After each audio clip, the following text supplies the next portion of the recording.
Kids are competing and learning skills with swords and masks. I'm Joe Nelson. We'll see you next month.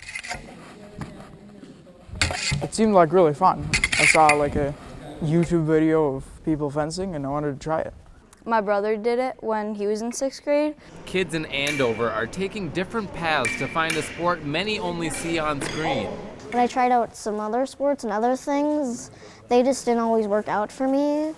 So I just thought I could try fencing, and it worked out. Sword fighting has been around for thousands of years, but organized competitive fencing didn't happen until the late 1800s, becoming an Olympic sport in 1896. It's really like a bunch of super interactive stuff where you are like crossing blades a bunch, and we do bouts usually at the end of every class. We do like some fencing games, which are really fun. Oh, it's like a really fun hobby that I could do. The Youth Enrichment League through Anoka Hennepin Community Education offers 6-week fencing courses at Andover Elementary School and at other locations in the North Metro.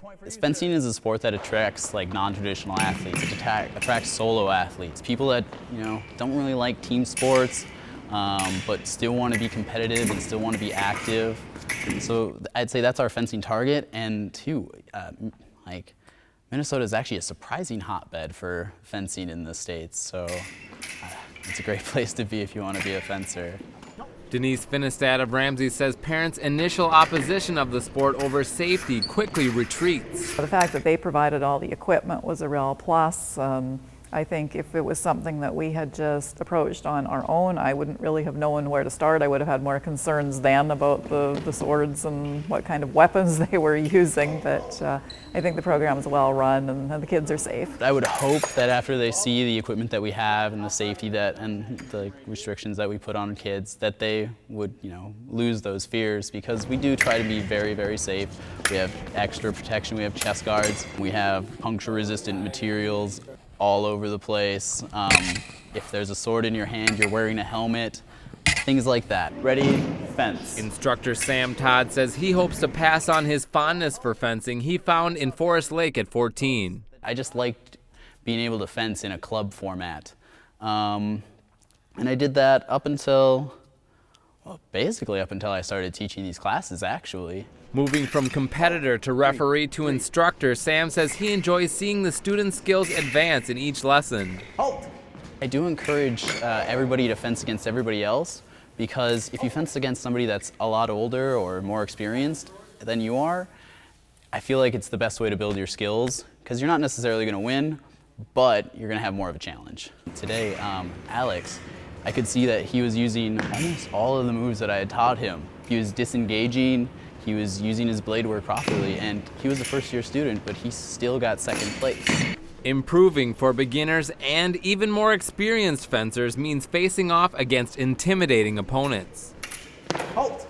It was also kind of hard against some of the taller people who are like in 8th grade, because I'm young. Even though they have a bigger target area, they're much stronger than me and probably much more aggressive. It's been really fun to see them do a lot of footwork, and to see that ability kind of improve. That's a big thing. You see the increase in confidence, so that's been fun to watch, and just the general skill level of all the kids as they move through the program is a lot different from when they first started. With sword fighting still engaging moviegoers, students take that interest into their own hand. I love a lot of movies with sword fighting. I remember like Princess Bride. Oh, Star Wars, yeah, that's awesome. When I saw them, the movies first, I got super interested in what type of style of sword fight that was, and I found out that it was fencing. So I wanted to try that. 13-year-old Rob Finestad says he learned quickly that competitive fencing is not the same as what we see while eating popcorn. Don't come into it thinking that you're going to be like Captain Jack Sparrow, swinging from chandeliers, hitting people, cutting off their heads. There's no spinning around, there's none of this. Yeah, you have to be really accurate and detailed in your movements. A lot of times if it's the fencer's first class, they come in having this image of pirates swinging around, wild sword slashing. They have the image of Jedis, facing off two hands.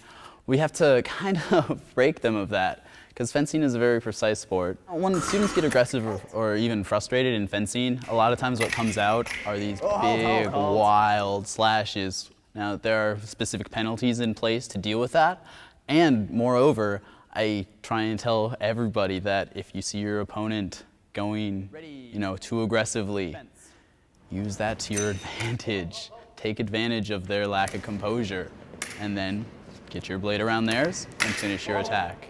Proper parries and careful cuts command concentration. It's like thinking of what move you're gonna do and really focusing on your footwork, because like one misstep, then you fall down. 11-year-old Olivia Lean wins with wits. Puts our final score to 2-3. Just because you're big doesn't mean you will always win. I've won several bouts against people probably almost twice my size and twice my age and twice my strength, or more than that actually. But that also means they have bigger target area, so I've learned you have to use trickery to win. Both instructors and parents say they hope students press on in fencing and understand the finer points of the sport. Fencing is a very old sport steeped in a lot of tradition, so they learn some of that heritage and culture, as well as the respect, the etiquette that goes along with it, some of the French words, so it's all a plus. I'd like them to get a clearer idea of what fencing is. And then morals and values wise, fencing is a sport that has a lot of honor with it. Like, you want to face your opponent, you salute at the beginning and end of every bout, you shake hands with your opponent.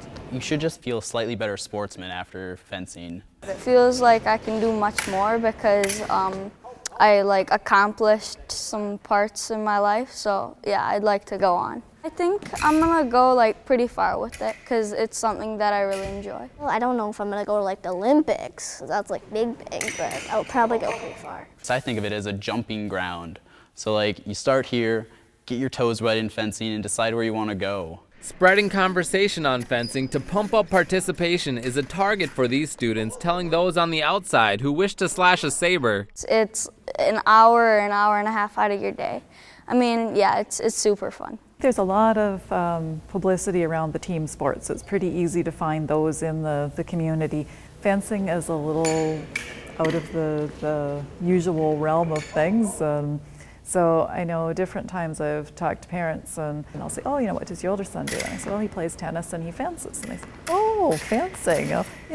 My son might like that too, and they're very interested. I'm still trying to get better at it, but maybe it's just something you should try. And if you like it, then maybe you can progress more.